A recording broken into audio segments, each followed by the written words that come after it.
Good morning. Good morning. Listen, welcome to today. This is Dr. McGee, your favorite principal, with a word of the day, right? And the word today is observations.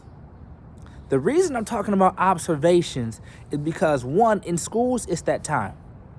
It is that time for observations right now. So most teachers are being observed by their principals.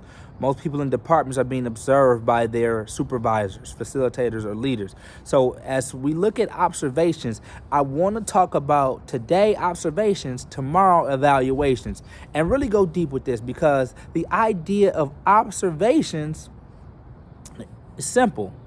It's when you carefully look at someone or something to gain information. But there's so much of a stigma behind observations because observations are tied to evaluations, and evaluations are tied to these rubrics and these numbers and these performance measures. And then it's like, this could be my job. So in schools, when we do observations, what happens is we go into a classroom, we look at it, the lesson plan, we look at the classroom management or the environment, we look at the instruction, and then at the end, we look at professionalism. And then they're rated, right? So this is where it comes in. It's like, well, if you don't like me, you're not going to rate me high. We got to switch our paradigm on and our perspective on observations.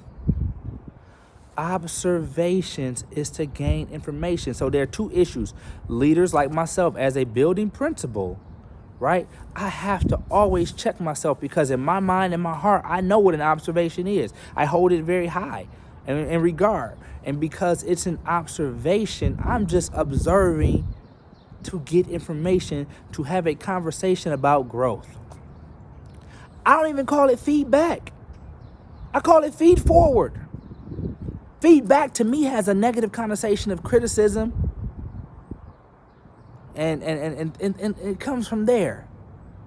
But feed forward says, hey, let's look at what we saw and what can we do moving forward based on what you think as well. Let's collaborate, come together, and take this information and move it forward. I'm not trying to crush anybody's hopes and dreams, not trying to run anybody out of a position. So we have to remove the stigma, and it comes from having conversations with your supervisors, principals, teachers. The observation lies in growth. So you have to be in a position to say, hey, how can I get better? Because I know I'm not always there. I'm not always hitting 100% from the field every single time. I'm not always making the basket every single time and every single observation or every classroom interaction. We're dealing with human beings, so there is a pace where, yes, we can get better. So we have to start looking at how do we grow in our profession. And the observations are about growth. The evaluations, they're a little different. But when you tie them together, something powerful happens. And the overall outcome is a building of trust between administrators and our teachers. And guess what? That impacts our kids.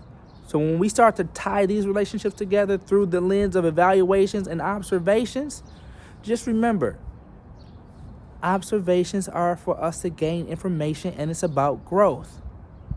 If you can live there and get your perspective to be there, chances are we'll start to change things slowly but surely. But we all have work to do. I have work to do to understand that I get observed as well. I get evaluated as well. And so I have to get out of the mindset that, oh, they're trying to get me, or this is going to be where my job is. This is where I'm going to be on a plan, right? It's about how we get better and looking at our gaps and bringing those gaps up so that we're more balanced. You don't have to be an educator to understand or view observations or evaluations. It works in any industry.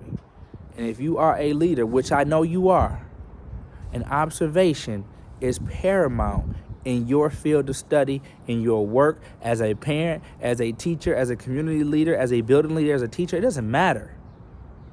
Trust the observation, trust the process, trust yourself. Dr. McGee here with Word of the Day. And the word changes the meaning, it changes the mood, and it changes the motivation. I love you. Peace.